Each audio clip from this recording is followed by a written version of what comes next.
Hello everyone.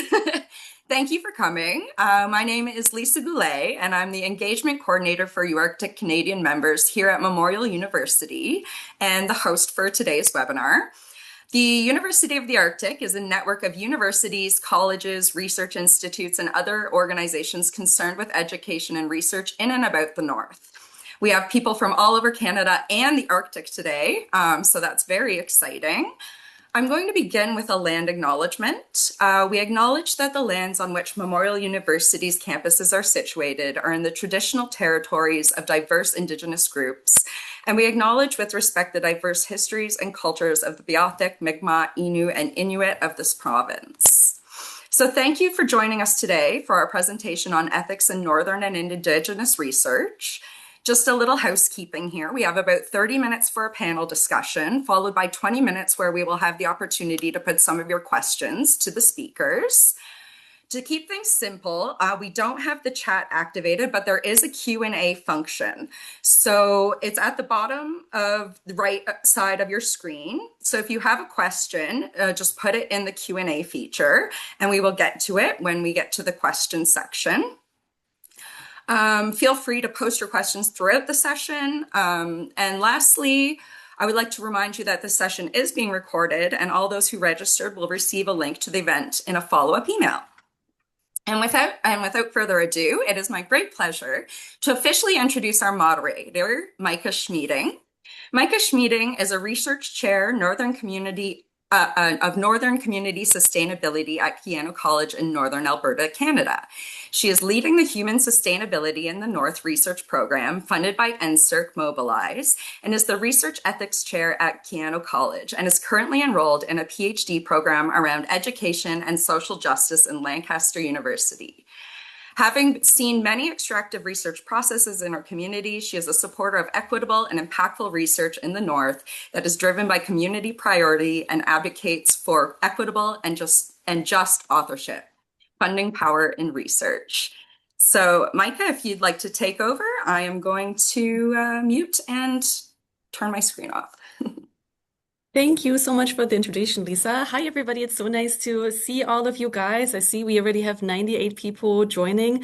Again, I'm very excited for this panel. I think we're going to have some really, really great conversations. And please, at any time, if you have questions, please put them into the Q&A.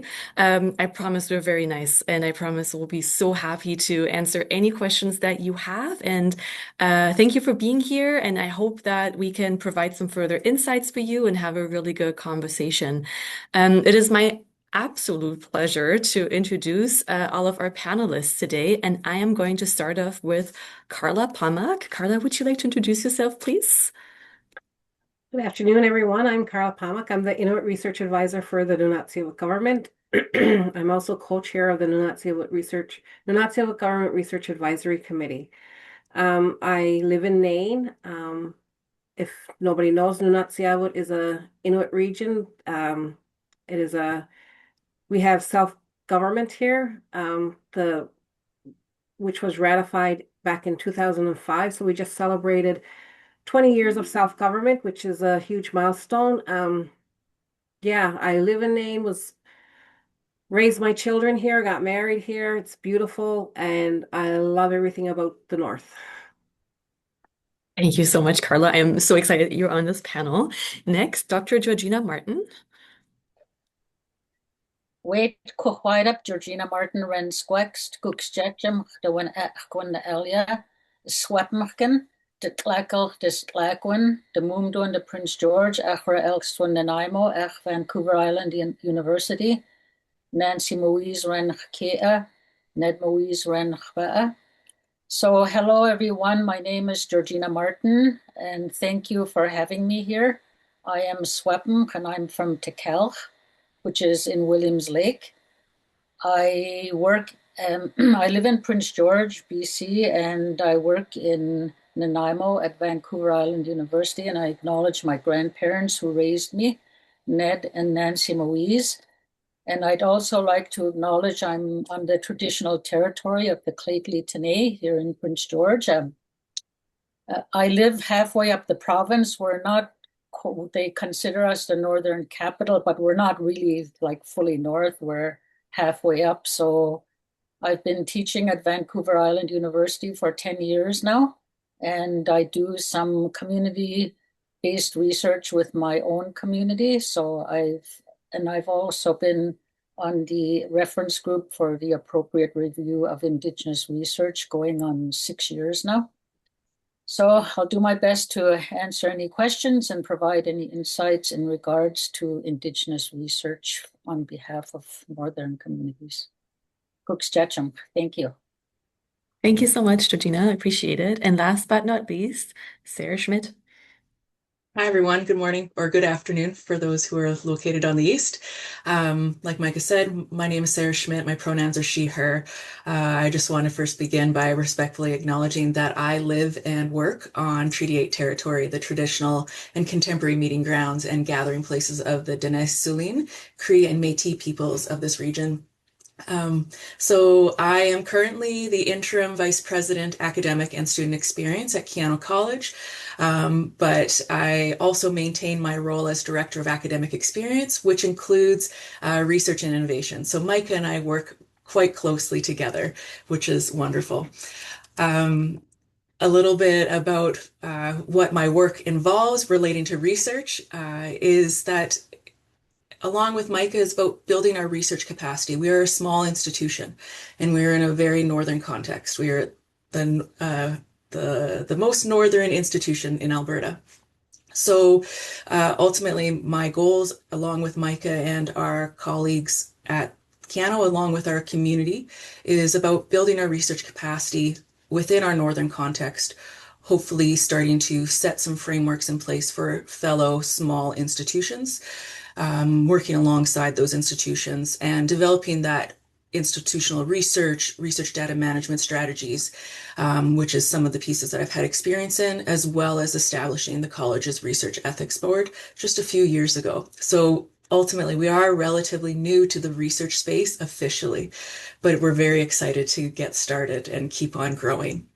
I am also, like Maike, sounds like we're twins at this point, currently pursuing a PhD in higher education at Lancaster University, where I am focusing on the roles and legitimization of third space professionals like researchers and librarians in Northern higher education institutions. So I look forward to having the conversation with Carla and Georgina and Maike today. Thank you so much, Sarah. And I really just want to acknowledge how appreciated I am of all of you guys spending some time with all of us this afternoon and all of you guys' unique experiences and unique locations. And to start us off, guys, I have just a very general and open question for you. What does ethical research in the North mean from your perspective? And I'm gonna pick on Georgina to answer this one for us, please. I really believe that ethical research in the North is making sure that researchers go into communities with an understanding of the community, because especially with many Northern communities being very isolated, and sometimes, like in my area, a lot of the communities are either fly-in or by boat or other means. There aren't roads going into the community, so they can be very isolated. And given the background of our history as well, it's very upfront still, where we've got a lack of trust with many people coming in and out of our communities. So I know that's still an element that needs to be considered very closely whenever going into communities. And we're really working on a framework where nothing about us without us, where you really need to be inclusive of the community and to have them involved. And from my experience doing research in my own communities, and I worked with another community up in this area, is that research is not a high priority. You know, the priority for many communities is still survival. You know, we've got limited resources, and they're very much dependent on other funding sources. Well, for on-reserve people anyway. And another huge element for our area is that British Columbia is considered the most diverse province in all of Canada. So we always have to recognize the diversity of the different peoples that we are living alongside. So I feel trust, relation, accountability is really important. And that's how I do my own research. And I follow along with other scholars such as Sean Wilson and Maggie Kovach. Dr. Joanne Archibald is my supervisor for my PhD work, and she's from Stolo, and she does Indigenous story work.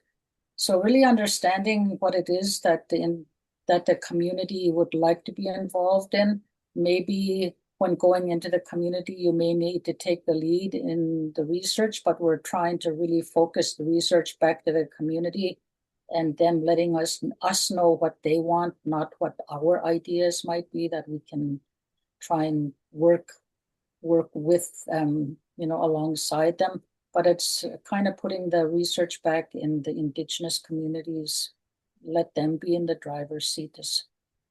But doing my work with government as well, I worked with government for many years up in this area as well. And one of the advice pieces that we gave to non-Indigenous people going into communities is to show face. If you want to get along with the communities, you need to be present. So to be able to have, that's why I say it's important to have a very strong understanding of the communities that you're working with. So I'll give Carla a chance to share something as well. Yeah, similar to like what Georgina said. We expect researchers to come with an understanding that the work that they are doing in the North belongs in the North. They are working either on our lands, our waters, or our people. So that means that if you're doing ethical research, you have to have an understanding of where we are coming from, how the research may impact our lives. It may not be a priority of the region that you're going to. It may be a priority of the researcher, but that don't mean that the research still can't happen. Come in, speak to communities, figure out if this is going to meet the needs of the communities or the region. And if it's not quite meeting the need, then work with communities to shape and form the research to fit the needs of the community. The research should always fit the needs of the people and the communities that you're working in. It should not fit the needs of the research or the institution that you're doing the research for. People need to realize that not that long ago, researchers that were coming up to the North to do research, basically they were coming in, doing the research, leaving, and not informing communities or the region of the outcomes of the research. This is not the way we want to see it done anymore. We want to make sure that the research that is taking place and happening in the North, it means something to us. This is, like I said, our lands, our animals, our waters. So it's going to mean something to us. It's going to impact us in some way. So we want to know the outcomes of the research. So when I look at ethical research, I look at from the beginning at the consultation stage, following right through to the end, that they're coming back and they're presenting back the results to the communities. And it's spending time in the communities as well and getting to know the people and an understanding of where you are doing the research. So visit the communities beforehand, speak to people. And this is even prior to doing any work, any research in the North. Thank you. Thank you so much, Carla. Sarah? Wow, both of you have addressed many of my points as well, so thank you. I fully agree. Just speaking from our perspective in the north located in Wood Buffalo and Fort McMurray, it obviously has been in the news and has been researched heavily, especially from a resource extraction and the impacts associated, as well as some smaller examples would be around our ice roads and as well as our Indigenous communities. However, one of the things that we've noticed, I guess I should say, in addition to that, is our disasters. We're noted, unfortunately, for the number of disasters that we have experienced. However, when this occurs, we do experience a number of researchers that come into the community and are doing exactly what we're asking them not to do. So it's largely extractive research without that consultation, without any form of relationship building or potential exploration for capacity building.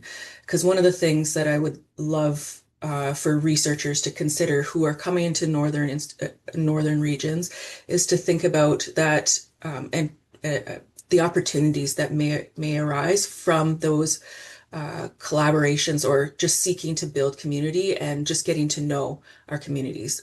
I won't speak for everyone, but I know for our standpoint, we would love to collaborate. We would love to find ways to learn about what your research is, but also to offer the perspective of what actually is needed. Like Carla and Georgina have said, what is actually needed in our communities? What will benefit our communities? What are we seeking to know about?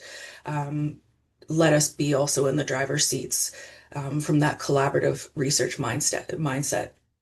One other element I just want to emphasize, going back to what is ethical research should be, it should be the bare minimum for our effective community research. It shouldn't be our goal. Unfortunately, I believe that we're still at that stage, but I hope at some point we do get to the point where it is the bare minimum and we keep on building on top of that. And I think I'll just stop there. Thanks.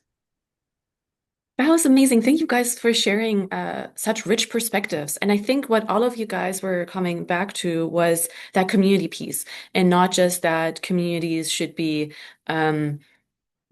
maybe partners, but maybe even drivers of the research, especially of the priorities and how it should be done.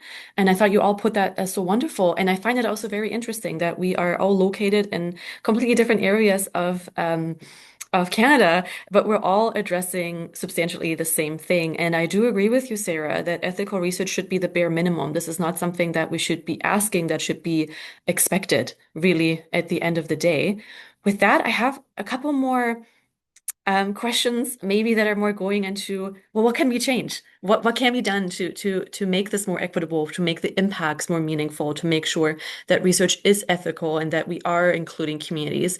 So this time I'm picking on Carla, and it's about specifically the academic institutions. So I'm not talking about federal or provincial, but more specifically academic institutions. What do you think what can be done specifically at academic institutions to better support Northern Indigenous-led research? So of all the things that we said that we would like to see, how can academic institutions support that? I think academic institutions needs to recognize where the work is being done. If it's being done in Indigenous communities or on Indigenous lands, they need to recognize that the people that they are doing the work with are going to be impacted. Memorial University has a policy in place that if you're doing any type of research on any Indigenous lands or with any Indigenous peoples within the province, you have to show that you have been in consultation with the Indigenous group or community.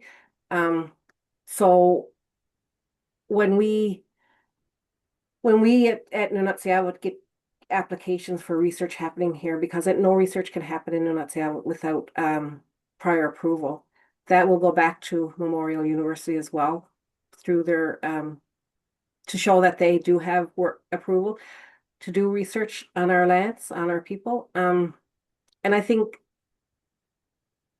that needs to change more. That needs to be recognized by all institutions, that if you're doing work within an Indigenous community or an Indigenous region, there should be some kind of acknowledgement that they are able to go and do that work, that they're not just showing up and coming to do the work that they want to do and not what the region is wanting as well. Yeah. So I think Thank you. something like that needs to change. Absolutely. And I find that so interesting that you bring that up, because it really also shows that Memorial is going above of what is currently required by federal guidelines, right? Because usually the things that are required are research ethics board, right? And research integrity and those kind of pieces. But it really does show that an academic institution, if they're willing, that there can be internal policies and guidelines that can ensure that it's more ethical, hey? Sarah, you're nodding. What do you think? Oh, um, I was just thinking of just like from our perspective as a small institution, we've I guess monitored would maybe be the right term of the amount of research that has happened on our at our institution, or maybe just researchers coming to use our space from larger institutions, with the assumption that maybe we don't have a research department, or taking the time to explore to see what is available. And I think from that lens, it's more about that education piece. And I think as small institutions, we can also take a part in that. I don't mean this to, when I'm making these comments, to seem as an attack against researchers from larger institutions that don't know. It's more about I think it's a collaborative approach to that education of that from all sizes of institutions, we need to be ensuring that the required education is provided, and starting to consider those institutions that are providing those examples and going above what's required, which is wonderful, but we should be seeking to essentially replicate that at our institutions. With that, I think we need to move beyond just, sometimes institutions just require the TCP2S core training, right? And we need to go beyond that to what is true community engagement. Bringing those that are actually involved in communities, Northern and Indigenous communities, let those folks lead that conversation to share, rather than assuming what is required. So going back to what we said before around research on, and instead going to research with or by our locations or our communities. The one thing I would just say that also needs to change within our academic institutions to better support is the recognition that smaller institutions do face substantially more systemic barriers compared to larger institutions. So that means that we move at a slower pace. It doesn't mean that we're fully engaged, but we do move at a slower pace. So one of the changes that does need to occur, it could occur from multiple lenses. It could be that there's more funding provided to smaller institutions that can support their communities in which they're located. It could also be greater opportunities for collaboration directly between the research departments, between small and large institutions, as well as just maybe potentially sharing resources. It could be through an open model of approaches and for practices, or for different processes to help expedite some of the process that maybe really feel like moving slowly. Because I think one thing that needs to be recognized also is that we're moving slow most often because we are small, but also because many of the institutions or spaces are relatively new to research. But it's not that folks aren't aware of what the research is required. It's that there's a few folks involved. So for example, at Keyano, we now just have three full-time individuals dedicated to research. So this includes Maike. While I'm the director of research, I do not contribute full-time to it. So we have to figure out different ways to keep at the same pace, but it's not sustainable for us. So the other piece with that is, I guess, just recognize, just reach out. At the end of the day, from a small or a large academic institution, you don't know what you don't know, or we don't know what we don't know. So if there's a missing piece that would further create connections and collaborations, reach out. Like I said before, many of us are eager and willing to build connections and let you know what is needed in our communities regarding research. Thank you so much, Sarah. I think you brought up a lot of things. My favorite thing, as you know, Sarah, because Sarah's my boss, is the funding thing. And I will pick your guys' brain about this in a second. But I think you brought up something very interesting here. And it's also that academic institutions, we also have the mandate to educate. And I sometimes wonder if maybe the academic institutions' obligation and how to make this better is not just about what internal policies we have and so on, but also about how we are educating new researchers. So how are we educating our students on research? So maybe we should also be the people that the first time anybody, maybe in their bachelor's degree or in their diploma, comes across research, that we already have those practices in our courses right away about what does actually Indigenous-led and community-driven research look like, right? Georgina, what do you think? What can academic institutions do to make things a little more equitable? Like Sarah, I'm in a small institute. I'm on Vancouver Island, and we're a teaching uh, university where if we do research, it's kind of like extra. So I can't speak on behalf of any of the other big universities. We've got Simon Fraser University, UVic in Victoria, UBC, of course, and the University of Northern BC. So I can only address this from my own perspective. And I am finding that within my university, I would consider a lot of the things that they indicate that they wanted to promote or do work on as very performative.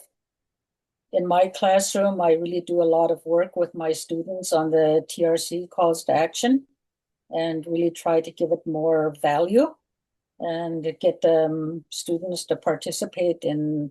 I'm glad you mentioned that, Maike, because I do try to bring that into my classroom where I get them to work on research projects or having developing a mindset to really consider what they might want to do in regards to research. So we do run Indigenous research courses. So I'm very much involved in my own background work. My topic that I work on is intergenerational trauma because I'm a product of residential schools and it's intergenerational. So I continue to try and advance that area of the research. So that's been my main perspective. But we also have many challenges. We're going through the ethics review.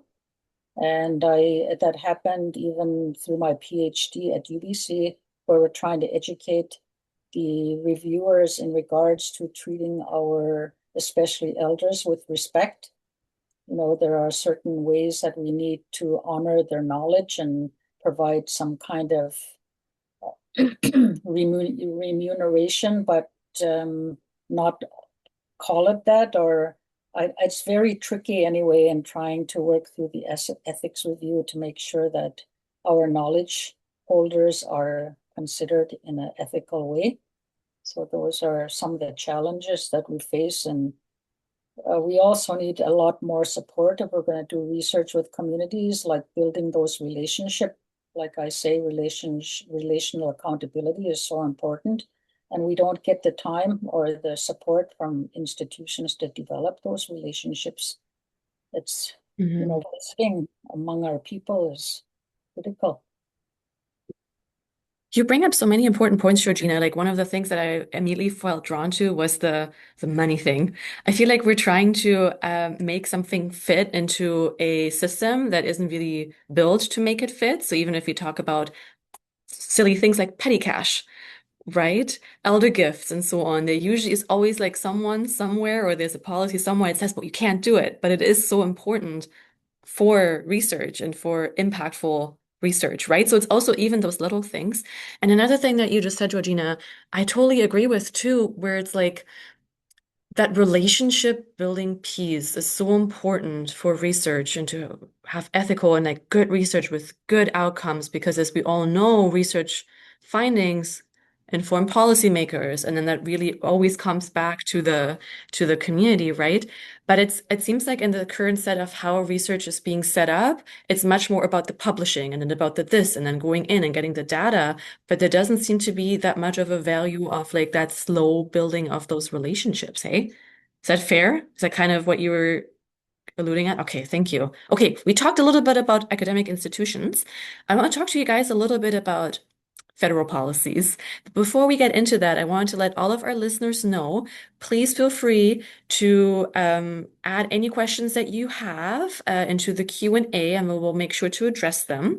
But I want to know from my panelists. We talked a little bit about what academic institutions could do better. We talked a lot about education, about funding, about, policies, about what to value, and so on.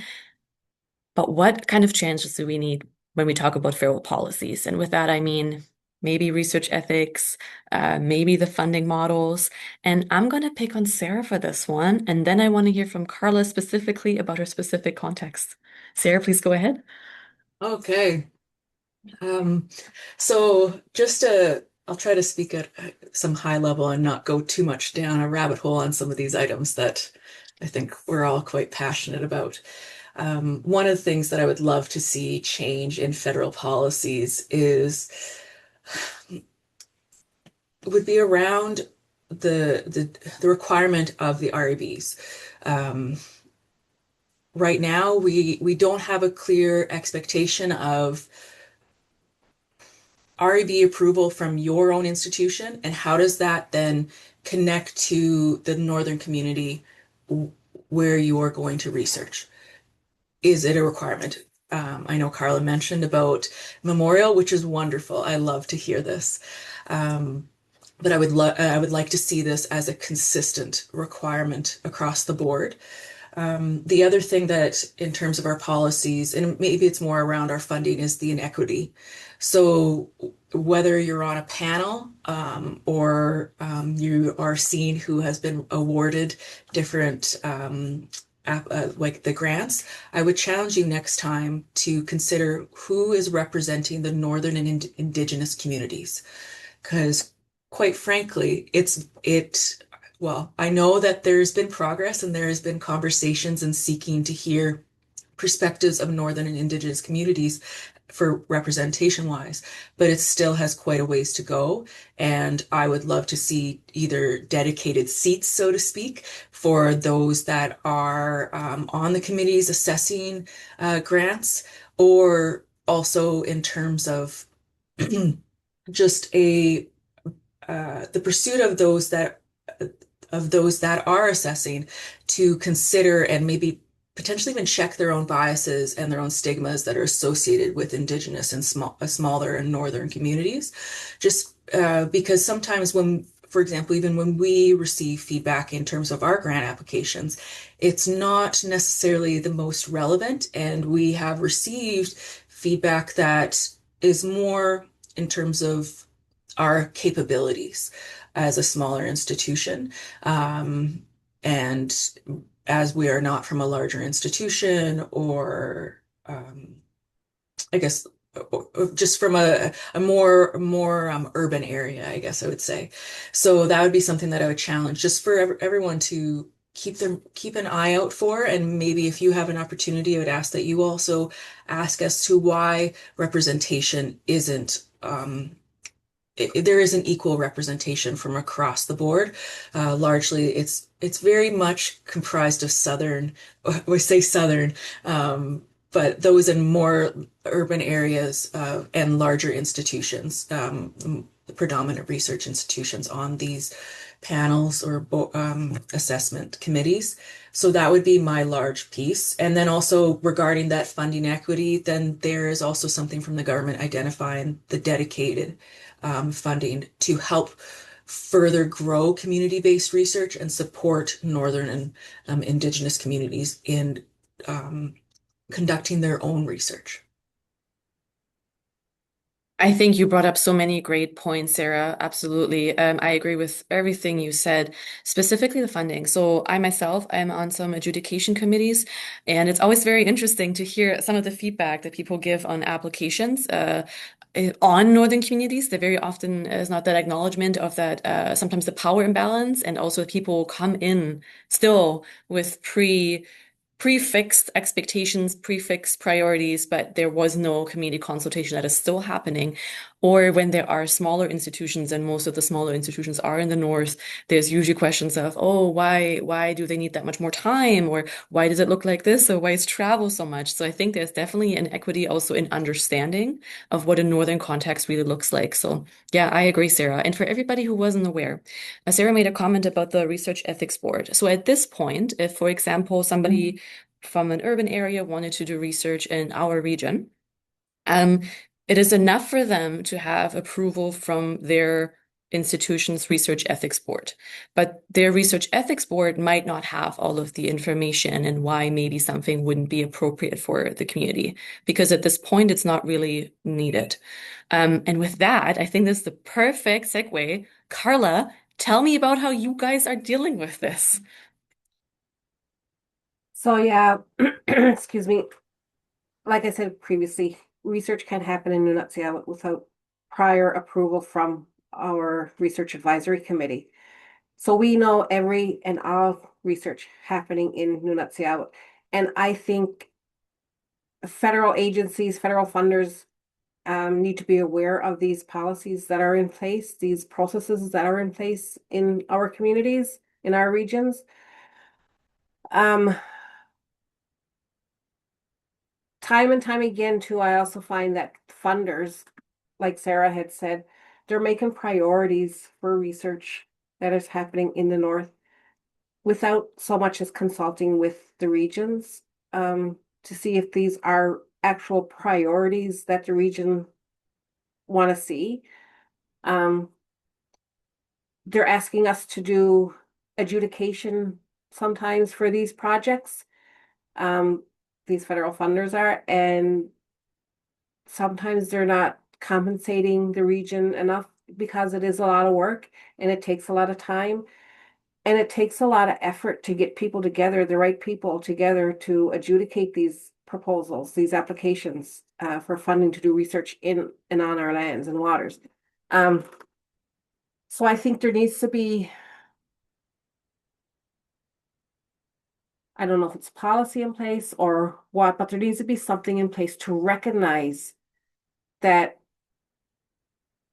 the time and effort that our communities are putting in to research, whether it's through adjudication, assisting researchers, or talking to federal agencies or funders, that there's not enough capacity in the region. And I don't think that the people that are in these that are able to make decisions realize that, or they don't want to hear it or see it. And the capacity is needed. The capacity is needed so big within our regions. But yeah, I think I hope I answered your question. You did. I just really wanted everybody who's listening in to know that there are processes that are existing. And from what I'm hearing from you when we met before, they are also existing quite successfully, right? So there are things that we can do and things that have been done successfully already. And I think you're bringing up something very interesting, right? We always talk about community engaged, community based, community driven, but we very often it's not about building capacity. It's about, well, but why are we not doing our own research on our own community, just like Georgina is doing, right? And I think you're bringing up another thing about this inequity is also about authorship, something I feel very passionate about, because sometimes also what happens to us up here is that people come here and then maybe they don't have connections or maybe they don't really know, and then they kind of rely on you to help them figure out all of those things, but you are not seeing any of the granting money, you are not co-author, you are nothing really, but you are contributing really in a very meaningful way, because without the connections that you have or the knowledge that you have, the project really wouldn't be successful. And it sounds like that is also again something that is across Canada, really. Before we move into our Q&A, and just as a reminder for everybody listening, please send in questions. We're happy to answer them. Georgina, what do you think needs to change federal policies wise? Well, actually, that's an area that I'm quite involved with. As I mentioned, I'm part of the reference group for the appropriate review of Indigenous research. So we're trying to give a voice across the country. This is a national group, and we try to offer information and ideas in regards to increasing the involvement of Indigenous people in Indigenous-led research. So this past year, it was really exciting because we were quite involved in setting up the criteria, in providing input in how to assess a grant stream. And we are also invited as members to participate in the adjudication of the proposals. I know it's quite intense and quite involved, and I was very interested in it, and I still am, but due to personal reasons, I wasn't able to participate on this last go-round. But some of the areas that we've been working on is developing these principles and also trying to assist the Tri-Council to define Indigenous research, have a better definition. Yes. Also, and we've also been working on this whole idea about identity. And, you know, it's ongoing through many institutions and government agencies and everywhere, actually, in regards to how do people identify. So that's a very hot topic area that we haven't really gotten into, but, you know, we have discussions about it. Another area that we have a lot of discussion about is the two-eyed seeing idea. And because it was created by Albert Marshall, but it's gone in a different trajectory by mainly Caucasian-led research, because it's been the purpose has been shifted back to the Western still dominating. So we're trying to do some work in that area in making sure that education is out there, that it's meant to accommodate different perspectives. It's not Western and Indigenous. It's so trying to get more clarity around that. So I really enjoy this work and working with the Tri-Council agencies because it gives us an opportunity to help them to understand. And the Chapter 9 is also undergoing review and updating. So that's in the works right now. So we get to provide input. And it is good to be on this seminar today because we're always looking for outreach and trying to connect with other researchers, especially Indigenous. So that's a good avenue for us to tap into. And I really like the idea that Sarah brought up as well about having dedicated seats for the North. And maybe that's another very important area to promote. So. Oh, yeah. Thank you so much, Georgina. I'm so happy to hear about all the work that's happening. Georgina just referenced Chapter 9. So for everybody who doesn't know, that is the Tri-Council policy statement. That's like the policy statement that is governing Research Ethics Board. And there's a specific chapter, Chapter 9, for our Indigenous communities and what research is supposed to look like that. And I also wanted to say thank you, Georgina, for sharing your story also so vulnerably and giving context. And yeah. Okay, my friends, it is actually time now to take some questions from the Q&A. We have a few lined up.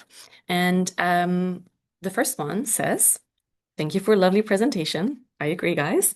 Do you have tips for early career researchers who are Inuit, like myself, who know some of the history but don't have the connections with institutions up north?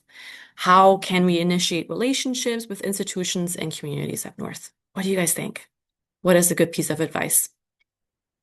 So I'll take this one, seeing I'm from an Inuit community and I'm Inuit myself. So each of the 4 regions, Inuvialuit Settlement Region, Nunavik, Nunavut, and Nunatsiavut, we all have our own Inuit treaty organizations. You can reach out to the organization that you're looking to do research in. We each have Inuit research advisors like myself in each of the community regions. So you can reach out to the Inuit research advisor as well to make connections. That is part of our job.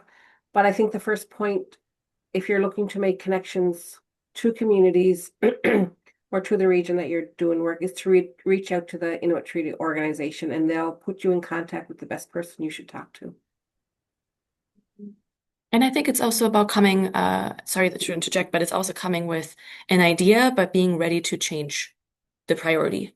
I think that's at least something that I know is Yeah, always important in the yeah. community. Yeah. Yeah. Be to shape the research to fit the needs of the Mhm.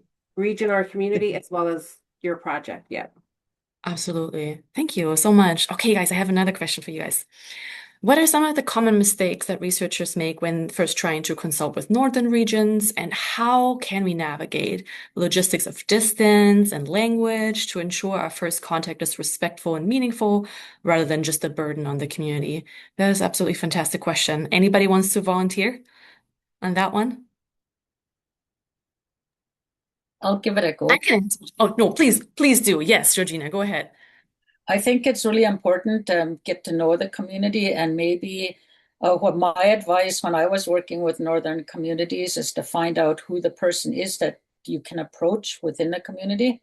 Because, like, for example, you can't go straight to the band administrator or to the chief within an isolated community. You need to find out how you go about and follow their protocol, have an understanding about who you need to speak to and how you can get in contact with the people. And also, it's really important to acknowledge people's time. It doesn't have to be monetary.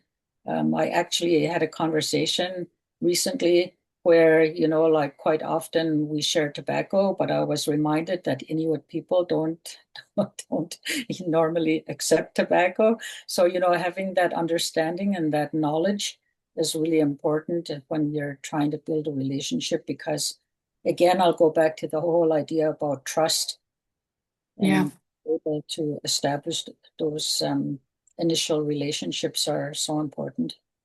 Yeah. I want to also point something out. I agree with everything you said. The logistic of distance, hey, I totally get it. And it's also especially really tough to do that when you are an early career researcher and maybe there are no funds available.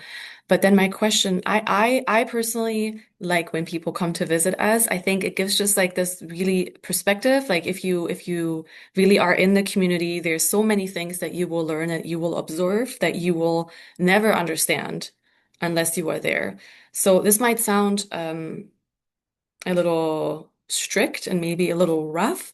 It's not intended that way. But if you don't have the funds to be in community often and for extended amount of time, don't do the research project, because the research project will not be informed as well as it should be. And I want to also point out that if your research project is not as informed as it should be, there's real harm that can happen to a community because your research priorities might lie somewhere else. It might not be informed by local context. And again, very often research ends in policy.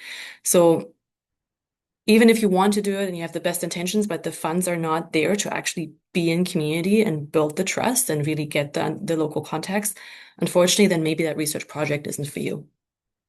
I know it sounds a little strict, but that's what I think. Okay, my friends, question number 3. It actually builds on this one. For a researcher who's only in the region for a few weeks a year, what are some meaningful ways to maintain a presence and keep the relationship active during the months they are physically away? What do we think, guys? Anyone want to take a crack at this one?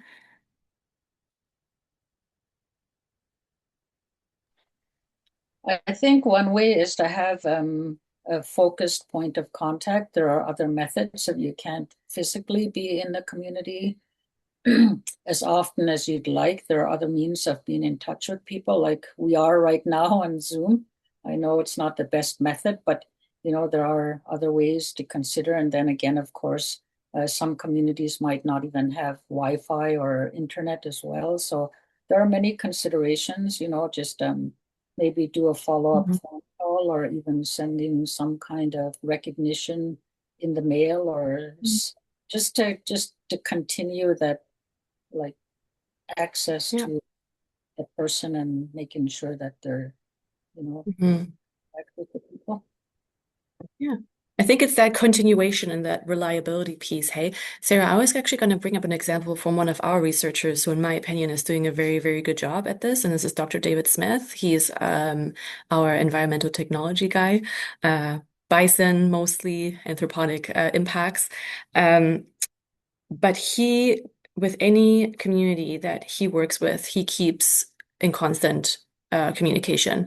He offers to teach at high schools. He offers to give community talks, even if it has nothing to do, even if there is no upcoming project, but just to really keep that relationship alive. And I think deep down, he also just honestly just really cares.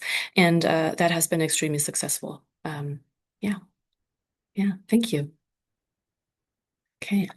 So we have our question number 4, and it says, great discussion, thanks. I'm at Yukon University, where we do have an institutional REB, so Research Ethics Board. It's operating way over capacity currently. Yeah, we know what that feels like. As well as a self-governing Yukon First Nations in our small communities, increasingly interested in taking control of research ethics in their territories.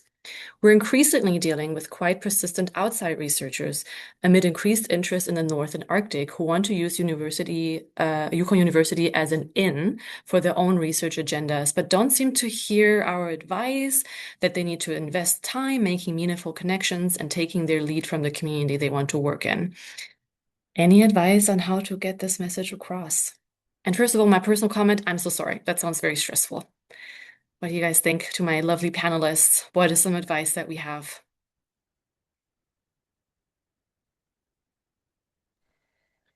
I have some suggestions. And Yeah. Carla brought it up as well in regards to how Memorial University is handling their research by having an agreement. Because in the research that I do, I really try to invoke OCAP, the ownership, control, access, and possession. And there's also DRIPA.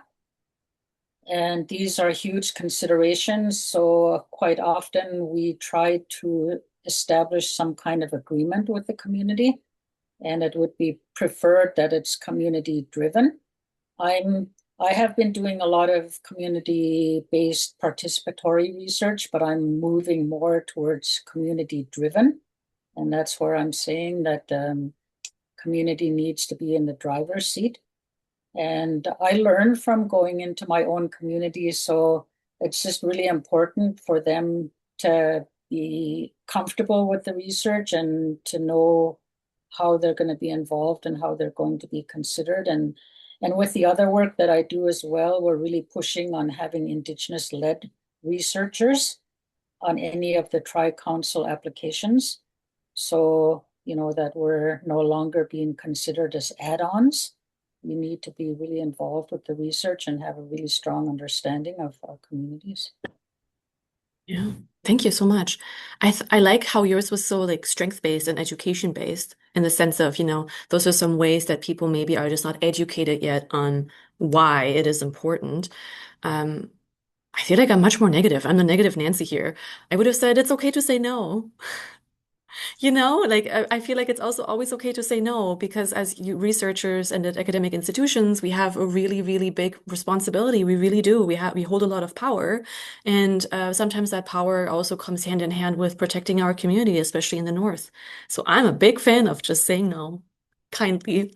But if it is something that someone feels like there may be harm to the community, and I always want to bring it back to that, and just having not well-informed research results can be harm, I think it's okay to say no. But that's me. Okay, friends, we have another question. So this one says, thank you all for doing this webinar. I have spent some time doing research in Nunatsiavut. Hi, Carla. And now I'm near the end of the writing phase of my thesis. That's very exciting. What's that like? I'm not there yet. I'm quite far away, so funding is a challenge, but I'm planning the next steps and returning to share about the project. I would be curious to hear what the panelists suggest as most important considerations for the dissemination phase. Carla, you want to take that one? I can. I think the most important thing is, depending on the work that you did in the community, if you reached out to anyone, if you interviewed people within the community, reach out to them. But if you did work on any of our animals or wildlife or anything, people are interested in that. So hold open houses. There's different ways to disseminate your results within the community. but always go back to the community that you did your research, because that is the most important thing. And we would love to have you come back and present back your results. But yeah, there's multiple ways that you can disseminate your findings. You could always Hmm. share it on Facebook. Facebook is a big thing in the North. It's so So huge. true. Yeah, it's so It's true for us amazing. too. It's Yeah. amazing. Yeah. And local radio stations, share your Mhm. results that way. Set up a booth in the store, go to the school. There's multiple ways. Yeah. So reach out to Yeah. me. I can help you. It's amazing. And I think at least also from what I'm kind of hearing from everybody, of course it's important to make the dissemination like fitting for the community, but even that you are going, that's exactly what we want, right? And whatever that then may look like, depending on your project, I think that would be fantastic. Yeah, and Facebook, it's so true. The more people I talk to that are also located in the north, it seems like Facebook is what binds us all together. It's where everybody gets their information, and yeah, for sure. Thank you. Okay. Now we're moving on to our last question, and is for a researcher looking to begin a new project, what is the most culturally appropriate way to initiate that first consultation phase? Should we be reaching out to formal community governments first, or focusing on building informal relationships with elders and local organizations? Who would like to take a crack at this one? Um, you could reach out to your local community government or to the local community government. You could reach out to if you're doing work within the Inuit region, you can reach out to the Inuit Treaty Organization. Uh,